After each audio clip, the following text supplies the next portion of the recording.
Okay. Hello everyone and welcome to today's YRP webinar on Gear Shift International Lessons for Increasing Public Transport Ridership in UK Cities. And I'm thrilled to have you all here and our speaker, Caitlin Robinson. We have an exciting session planned, packed with valuable insights to take with you. My name is Kate Williams and I'm the chair of the YRP Wales region. Before we dive in, let's take a moment to go over some housekeeping rules. Please feel free to use the chat function throughout the presentation to ask questions or share your thoughts throughout the session. We'll also have a dedicated Q&A segment at the end, so be sure to stick around for that. As I mentioned at the start, this webinar will be finishing 10 minutes earlier, but without further ado, we'll get started into the presentation. So, Caitlin. So, hi everyone. Thank you very much for having me on today to talk about Gear Shift, which is a report on public transport that we as Centre for Cities published almost exactly a year ago. So if you just bear with me while I share my screen, and I do apologise because I'm not very used to Teams. So just do that. Started. There we go. Okay. Yeah, so we talk a little bit about this report and some of the centre's work on transport. But just before we kind of dive into the content, just to give you a little bit of background on Centre for Cities and on who I am. We are an independent non-partisan think tank. We're based down in London, but we cover 63 cities across the UK. So that's 4 Scottish, 3 Welsh, 1 Northern Irish, and the rest are the English cities. And for those of you who are more kind of technically inclined, the way we define cities is not based on, for example, local authority or combined authority, but on the functional area. So kind of, as you can think of it a little bit like the urban area. So for example, our London includes bits of London that are essentially commuter belt, but not actually within the 32 London boroughs, and the same for the other large conurbations. You'll see quite a lot of charts and maps in this presentation. We're a very data-driven think tank, but if you do have specific questions on methodology, please do email them to me, as our research and analysis team worked on those. It was not me, and I will do an awful job of answering any of those technical questions. But if you have any questions on the policy or content, as Katie said, there's Q&A, but do just chat at any time. So, as I said, we cover 63 cities.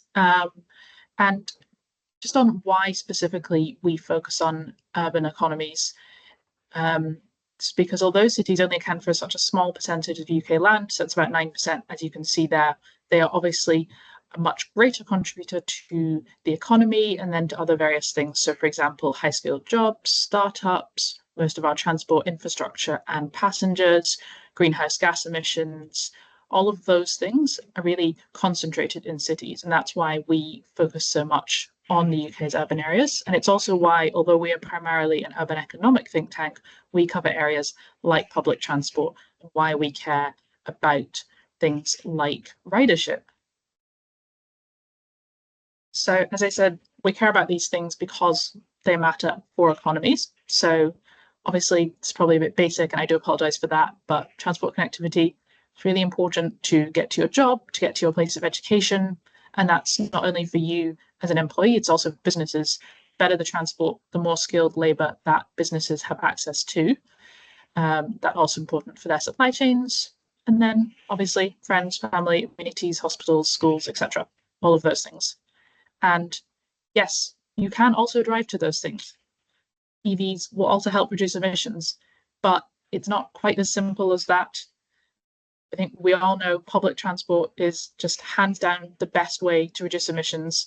If you look at the emissions per vehicle, obviously we do not want to be in traditional fossil fuel powered cars, but even EVs have their associated problems. So yes, emissions may be lower, but that doesn't account for, say, local particulate matter, air quality, all the externalities that you get from congestion.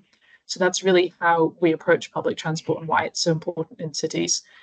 And specifically looking at cities, EVs really aren't going to work from that if you think about the congestion angle of things. So for example, a parked car needs 3 times as much space as public transport, 10 times as much as a bike. And then when they're moving, one car requires 28 times more space than a cyclist and 70 times more space as a pedestrian. And when you get that population density that you get in urban areas, that simply means that cars, electric or otherwise, are not the most efficient way for large numbers of people to get around.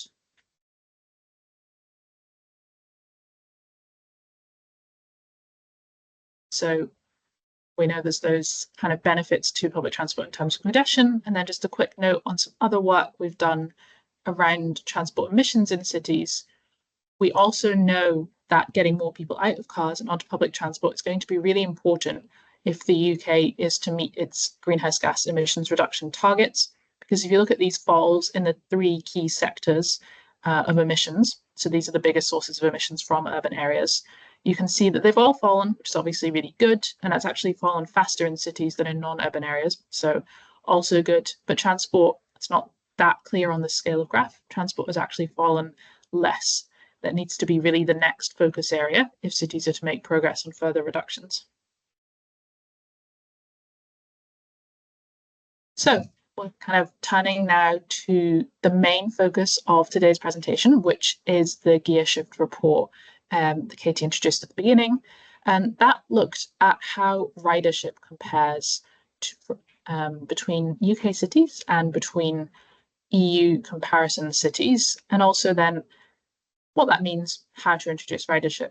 So I think a lot of people are aware, and I'm sure yourselves all included, that ridership in the UK, buses and trains, is not necessarily, in I think the majority of places, returned to those pre-pandemic levels, and that it's in long-term decline. So especially if you look at bus passengers, you've seen kind of like halving since the early 2000s everywhere outside of London.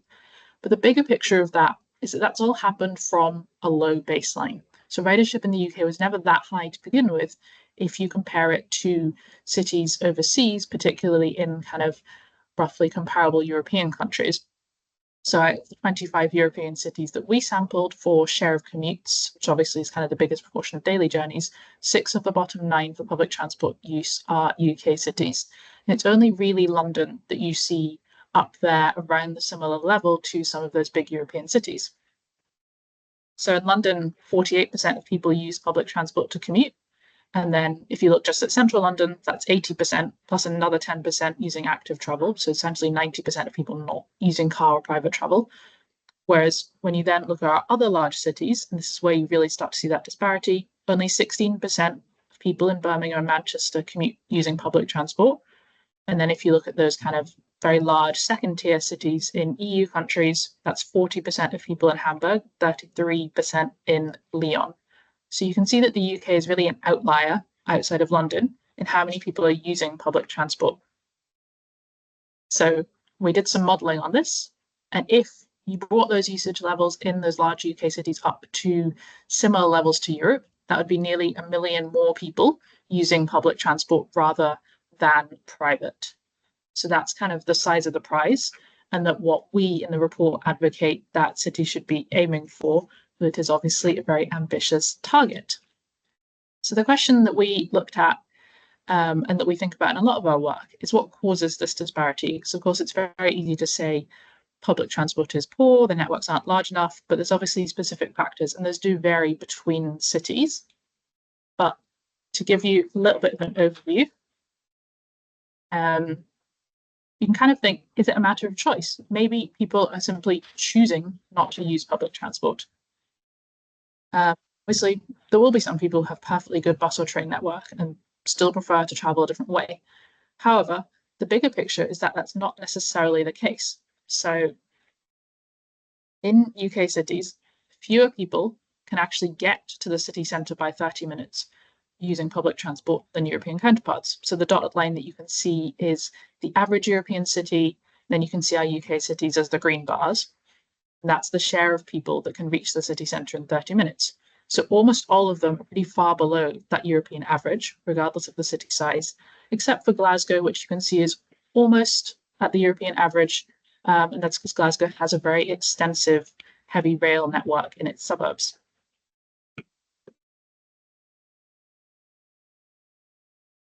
So there's kind of two ways that you can approach thinking about this poor accessibility. The first one, which I'm sure you're all very familiar with, is like network size and service provision. Like Are the bus services there? Is there a heavy rail network? Is there a tram? All of the kind of, air quotes, but like obvious infrastructure side of things. And we know in some cases that infrastructure is simply not there, especially when you look at UK's regional cities. There's a lot less kind of light rail. There's a lot less of those systems than kind of anywhere you go in Western Europe. You do have second tier cities that have their own metro system, etc. But the angle that we take is really thinking about population density around the network. So in some cases, it's true that the network size is small, but in almost all cases, including even London, the bigger problem for the UK is that the population density around transport stops is relatively low. So this is where cities in the UK start to struggle compared to their European counterparts. You simply have fewer people living in the catchment areas around stations than you do in those EU cities. So to do a little illustration of this, if you have that higher density, you have more people within easy access of bus stop, train station, etc. So it makes the network obviously easier to use for those people. They're closer, makes it easier to operate from the operator perspective. So you're operating a smaller, more efficient network, and you have access to more customers. So if we then look at the same graph that we looked at before, but actually by area covered, you can see that the UK's networks, so especially if you look at, for example, Birmingham, Glasgow, you can see that our rail networks, Newcastle as well, are quite large. Sorry, this is actually rail and bus. So they're above European average by size, yet they are still not reaching as many people. So that's that previous graph, this one here. So they're above the size, but fewer people can travel. This is really illustrated by this example from Birmingham that you can see on the right. So the Birmingham one here is that's the green grid, so the kind of green checks.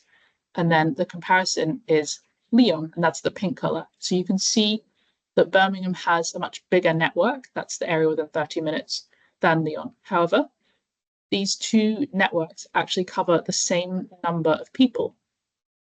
That all comes down to the density of population living within Lyon. So you have more people living in a smaller area, more people can reach the city centre using public transport. So this is why UK cities struggle so much when it comes to public transport ridership and provision. But I guess the silver lining of this means that there is, as we'd say, low-hanging fruit to be had. So you don't necessarily have to invest lots and lots in transport infrastructure. You can also be investing in, for example, building and developing housing around existing infrastructure. And that should help you to increase your public transport ridership. So just another quick example from it's a comparison between Manchester and Milan. Again, these are the 30-minute travel areas. And if you look at the population density, so dark green being a higher density, you can see that Milan has a lot more areas, square kilometres with a higher density than Manchester. And that's very typical of UK cities compared to Europe. And you kind of know that in the urban form. You don't have to go very far outside the centre of Manchester or Newcastle to get to like two-storey detached housing.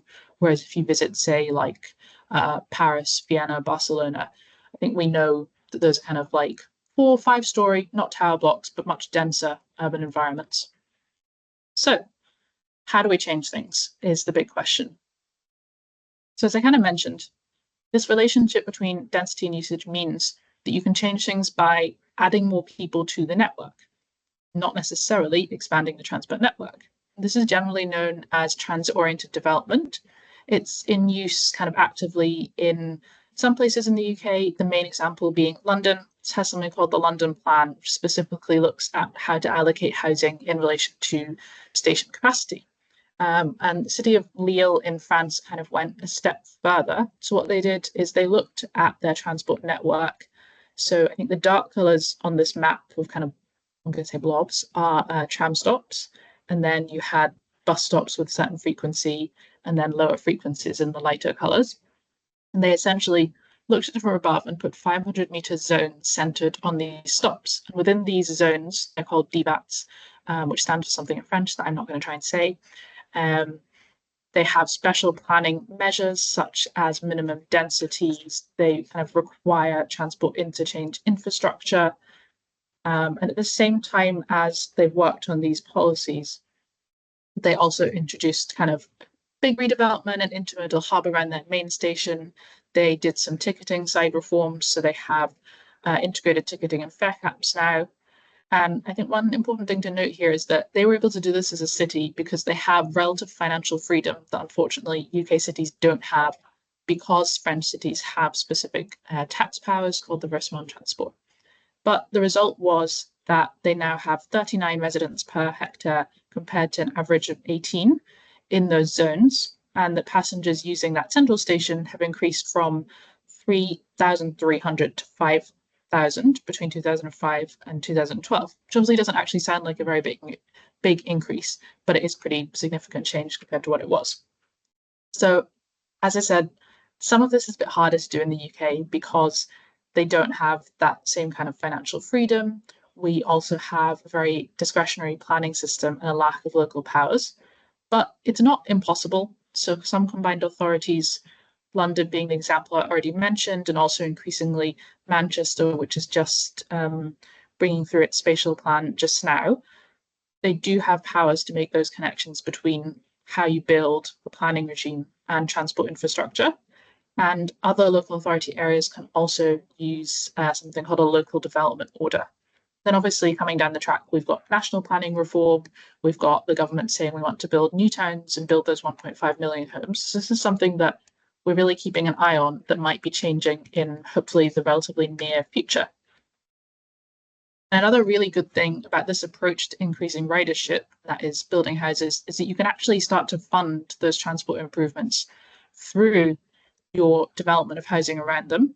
So if you look at the Northern Line extension in London, it was actually partly funded by essentially Transport for London borrowing against the property developments that are going to be around the new stations. There's various mechanisms that I've just bulleted there that you can take a look at if you're interested in this, because it's quite technical, but it's in use in a lot of places. So that bottom picture is from the expansion of Montreal's light rail. Japan does it a lot. Hong Kong does it in a different way, where they develop around the stations and then actually rent out and get kind of rent from the businesses that are operating within them. But that does mean that you can then fund more of those improvements. So that kind of covers the densification side. And you can see that here on the diagram as policy one. So it's what we would consider a non-financial determinant of why people might choose to use public transport instead of their car, simply because they live near it. It's a more convenient choice. So now I'm going to take a quick look at some of those other determinants. So kind of what we would call carrot measures, things that improve your public transport, make it more appealing, make it the preferred choice against using your car. And then your financial determinants and also your stick policies. So those are policies that make public transport the preferable choice, but they do it by making cars less appealing. So starting with the one that people always like to hear about, particularly passengers, that's your carrot policies. Everything here will be very obvious for you all. So it can cover things like the frequency of your services, the area they cover. Do you have integrated ticketing? Do you have a fare cap or a hopper fare? For example, if you change within half an hour, do you get that for the price of a single ticket? Could also looking at lowering the prices altogether.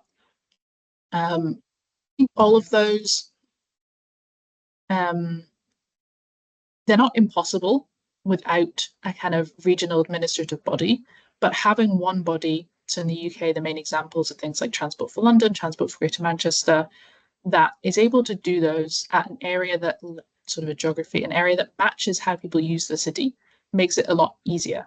And that's another area where the UK has struggled, because you have, for example, no local transport authority, or you have lots of different councils all within one urban area that people are crossing. We have lots of different private operators. For example, Glasgow has about 40 different private bus operators, and you have them all offering different packages, different ticketing, and that really increases the barriers for passengers wanting to use public transport.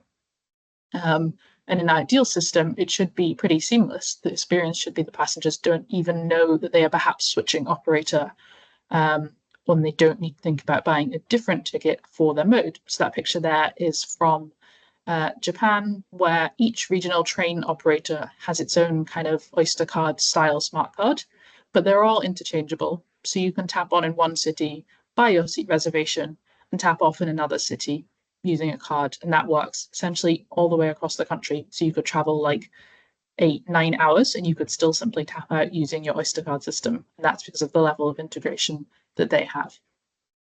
So if we look at Glasgow, I mentioned, has very poor integration, lots of different private bus operators, very extensive network, as we saw. So you've got heavy rail, subway, and bus, again, not necessarily integrated with each other. It's also not particularly dense, so it's even below the UK average density, which we know is low.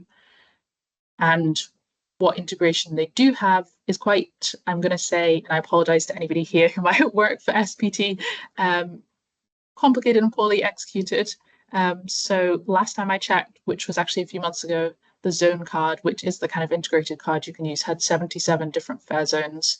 Like, I live in Glasgow, my parents still lived in Glasgow, my parents still live there. Please do not ask me about the fare zones. They are very complicated.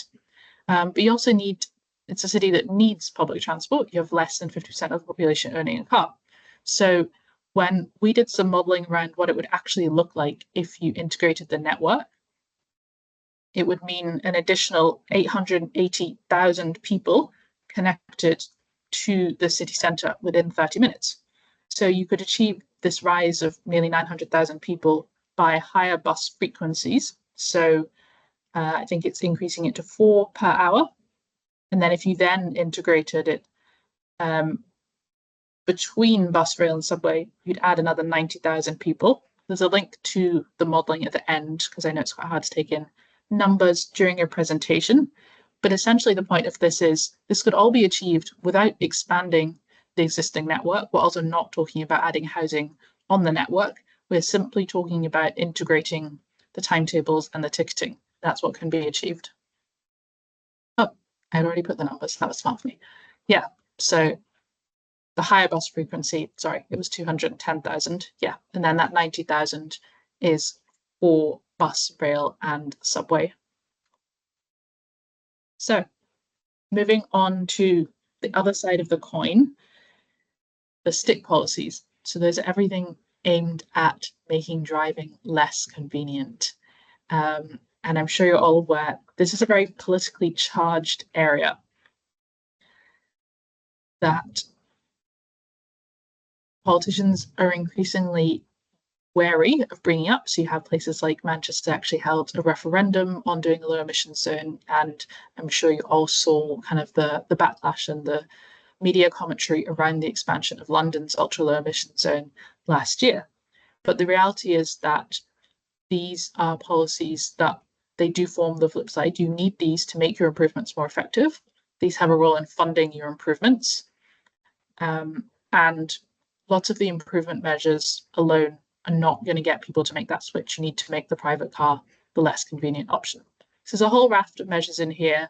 I'm sure lots of you live in places that have some of them. So like congestion charge, low emission zone, car parking charges, those are all examples of these measures. And I think in the media commentary, what we see is a lot of these get grouped together. So they're all just kind of like, if you're opposed, it's a sort of anti-driving war on motorists, that kind of rhetoric. And even if you're supportive, you'll just view them as kind of car reduction, but they all actually have very specific aims.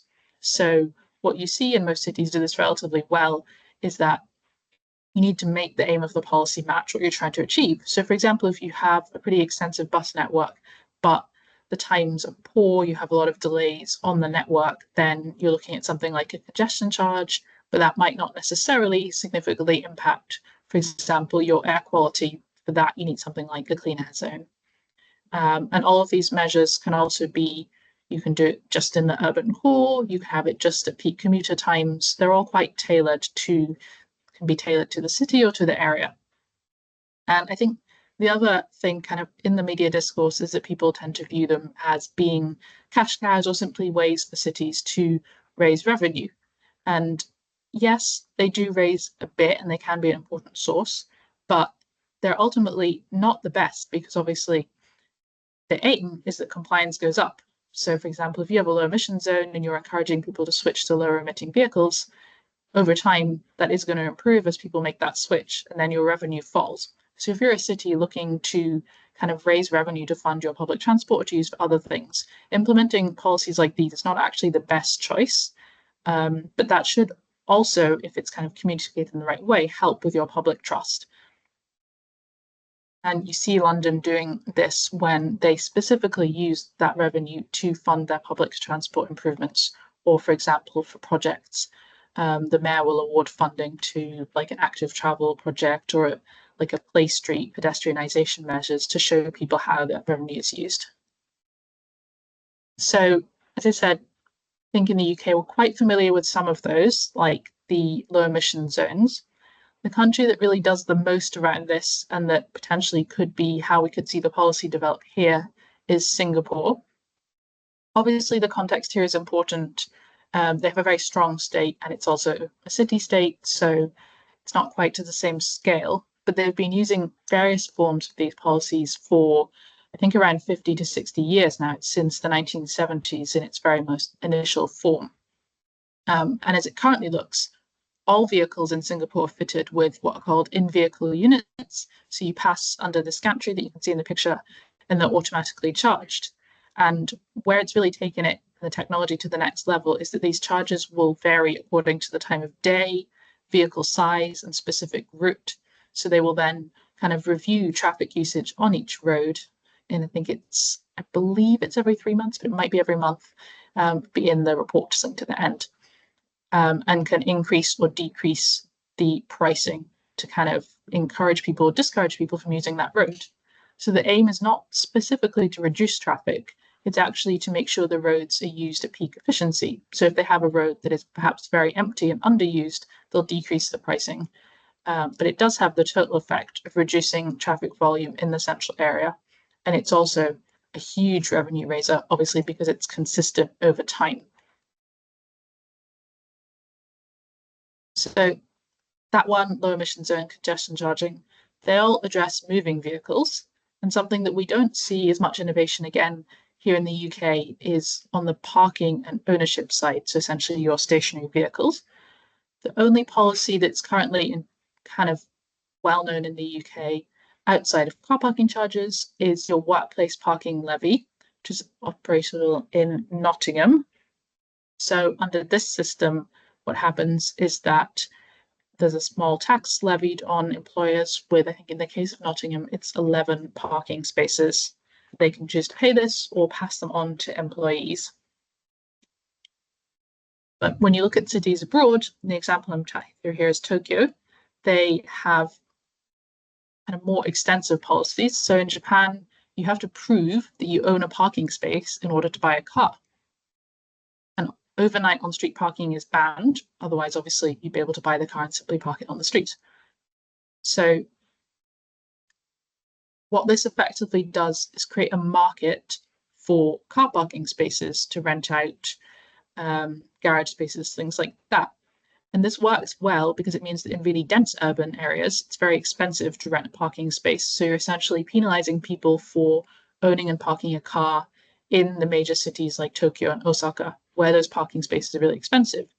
But it doesn't penalize people living in much smaller cities or rural areas because the cost of renting that off-street parking is much lower because there's more land availability. So this is a good policy because it doesn't have kind of too much of a detrimental impact on people in places where driving is kind of the main form of transport and public transport is not perhaps a viable alternative. Singapore, again, has a lot of policies around stationary cars and car ownership. So you actually have to get a permit if you want to own a car in Singapore. And there's a fixed number available per year. That's in order to cap the increase in vehicles in the city-state. And these are more expensive, the bigger the engine of the car, with concessions for greener vehicles. And again, these are called certificates of entitlement, raise an incredible amount of revenue for the city's public transport system. So the Singapore public transport operator is not particularly reliant on revenue from fares because they have all these other revenue sources. So a couple of key takeaways, and then we can do some Q&A. Public transport, I feel like I'm probably preaching to the choir, but it's really important. National and local government should care about it for the economy, for education and training, and for the UK's net zero targets. And they should particularly care about providing public transport in urban areas where the density means that it's easier to provide that public transport and it's more convenient for people. And it's also a big contributor to those emissions that we see from cities. And for these reasons, it should be a huge concern that we've seen these long-term declines in ridership, in bus mileage, in service quality, and that was already from that low baseline. So we know that we're simply not comparable with other large European cities. And there's two sides to doing the improvements. So yes, you might have to build more infrastructure, you might have to expand your networks, but you can also approach it by thinking about how to put more people within easy reach of that network. And that's where looking at how UK cities are planned and the density comes in. And then once you have that in place, so you've thought about how to make sure that people can actually access the network, that's when your carrot and stick policies really come into play. You can look at how to make it the more convenient option because you have really great integrated ticketing, you have perhaps really good service frequency, and how to make it more convenient because you're making car usage inconvenient through parking or through driving policies. And all of this works better and it's easier to plan if you have that appropriate level of regional transport body to lead those improvement and to lead on the integration in a way that actually matches how people are using our cities, not, for example, simply an administrative area like a local council. So I think Kate's going to share these afterwards, but we have a mailing list. We do lots of other work, so it's not just transport. There's lots of upcoming projects on housing. We have regular online events. And we also have in-person events around the country. So please do subscribe if you'd like to stay up to date with Centre for Cities. We tend to only email once a week and you can unsubscribe at any time. So it's not kind of too spammy, I will say. And then also at the end, I've popped links to all of the publications that I've mentioned today and a couple of extra ones that cover some of the same themes, because I know there's a lot of data and a lot of graphs in there and people might want to go and take a look. But yeah, thank you very much for coming along. No, thank you, Caitlin. Obviously, it's time for questions now. So we've got one question in the chat, which was from Ronnie. I don't know if you want me to say it, Ronnie, or you, which is moving people from suburbs to city. Will it not be counterintuitive? Birmingham can be taken as an example, a city which is the second most populous after Birmingham, but it still doesn't have transport level as London. Yeah. So I don't think we would be suggesting that we move people. I don't know why my camera doesn't want to come on. There we go. Move people from the suburbs. I think when we talk about densification, putting more people within the network size, it would be densifying in those suburbs. So for example, looking at building on brownfield land, instead of building detached homes, you can look at building like semi-detached terrace, gentle density, which is like 4 or 5 story apartment blocks. And that will then help with your transport level because you'll have more people able to access the network. And the ultimate aim that you hope for is to get a bit of a kind of like a positive, a virtuous circle. That's it. That's what they're called. A virtuous circle going where you've got more ridership because more people can access the network. Then you've got more revenue coming in, and then the Transport Authority can go on to fund some of those improvements to the network. Hope that answers your question, Ronnie. Yes, it does. Thank you. Okay. Okay, so we've got some hands up from Owen first. Hi. Thank you, Caitlin, for that. That was very interesting. I do fully agree that parking should be made to be more costly, but I do worry that it's a lot of the ones that you mentioned there were quite well, just a cost. It's kind of making it more of a barrier to lower income households. Are there any good examples of progressive like tax style schemes that aren't just a lump sum? So I definitely agree. It's a really hard one. And ideally, you always want to lead with your public transport improvements so that you're not placing that burden on people who don't have access to kind of other ways to get around or who are low income and reliant on their car. I think the most progressive example that I've seen recently is what Paris is doing. So they're now having kind of tiered charges depending on the size of your car. That means those people driving obviously very expensive SUVs, particularly, I think in some areas of the city centre, it's now going to be more than €100 for the day. And for smaller cars, obviously, it's much less. I think that's probably, from what I've seen from the European cities, the closest that you could get to making it a bit fairer. And then obviously, I think policies like the workplace parking levy can also be, I think, more fair because in theory, the employer bears those costs, and you should also be able to offset some of it, for example, like a cycle to work scheme or perhaps an employer contribution towards a travel pass in an ideal world. Obviously, whether or not they do that is up to them, but that is what the aim would be. Thank you. Okay, thank you, Owen, for the question. Jonathan? Oh, hiya. Thanks so much for that. That was really good. I'm so happy that you chose SPT as an example because it's a source of much frustration just in terms of, they have kind of the opportunity with the good accessibility, but they're poorly integrated and there's kind of no good intermodal option. So it's just to see what could we do kind of to try and encourage them to kind of change their ways, and maybe is there kind of a model city that they could follow? Thanks. Yeah, SPT specifically, that's a really good question. So the first thing I would do is say it'll be in the links, is to have a look at our report called Miles Better, which looked specifically at, that's where the modelling for Glasgow came from, looks at connectivity in Glasgow.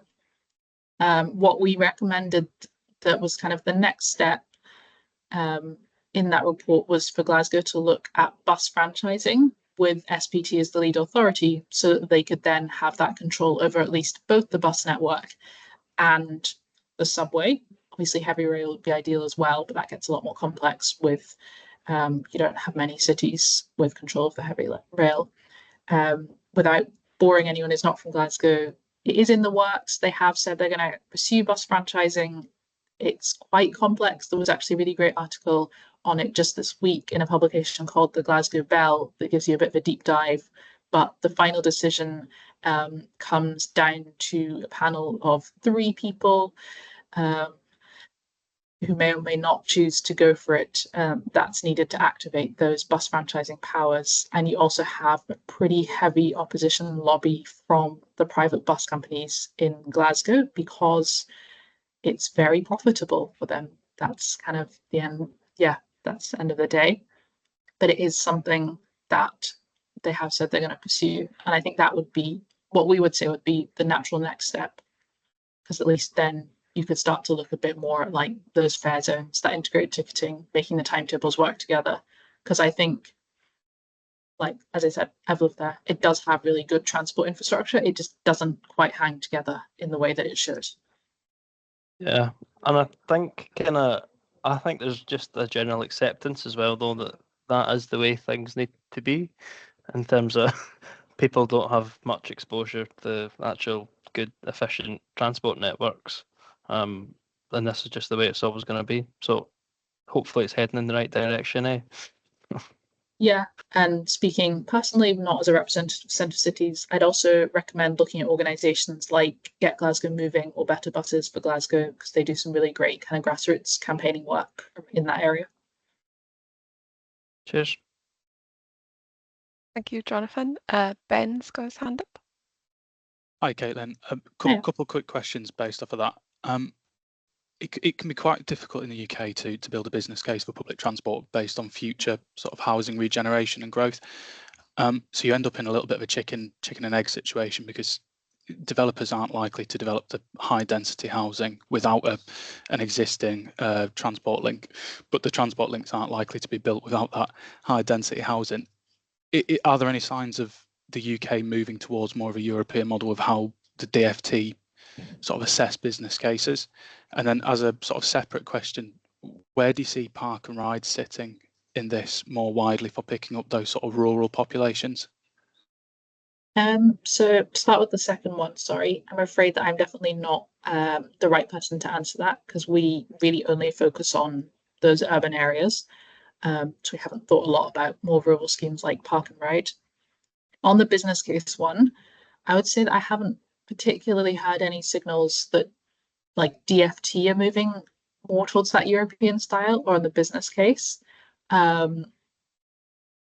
Perhaps more on the individual city level. Obviously, you do have things like the London plan. You have sort of Greater Manchester doing their spatial plan. It actually fell in kind of the first iteration because one of the constituent council areas in the combined authority area refused to sign up to the plan, and they went ahead with it anyway, using kind of slightly different model, which meant that they didn't have to have all of them on board. So I think you do see examples of at the city level them working very hard to do that connection between transport and planning. Obviously, that doesn't necessarily incentivize the developers to get involved, but it does help a bit. And then at the national level, I think what we're seeing from the new government around planning reform and making house building easier is really positive, because it should help those local authorities that are trying to make those connections. Yeah, I feel like that's the most I can say in terms of what's concrete at the moment. The other thing I would say is obviously you can have cities focused on infrastructure that's already there. So again, this is in the links. We did some modelling back in 2021 in a piece called Homes on the Right Tracks, where we looked at purely existing stations and how much you could build if you use the land around them. So off the top of my head, I believe if you built only within, I think it was 20 minutes walk of existing stations, all of which were 45 minutes travel from an existing city, so existing urban core, you would be able to build something like 2.1 million homes. And obviously 20 minutes walk around each station is not a huge area on foot. So there's quite a lot that can be done with that existing transport infrastructure. And is that based on disused land or existing low density residential? So some of that was actually greenfield and some was existing low density. And that's why it's also a pretty positive sign that the government is considering this kind of, they're calling it the grey belt land, or then you're building on the green belt. Yeah, thanks. Thanks, Ben. Are there any last questions? No? Okay, just wanted to say thank you for all coming, and a massive thank you to Caitlin for presenting today. I'll make sure the slides get shared, and I'll also share all the links. I've also shared the newsletter link and events that Centre for Cities are also doing in the future. So hopefully you can join us for a future webinar, or with us, YRP, or for Centre and Cities as well. So thank you all for coming. Thanks so much for having me today.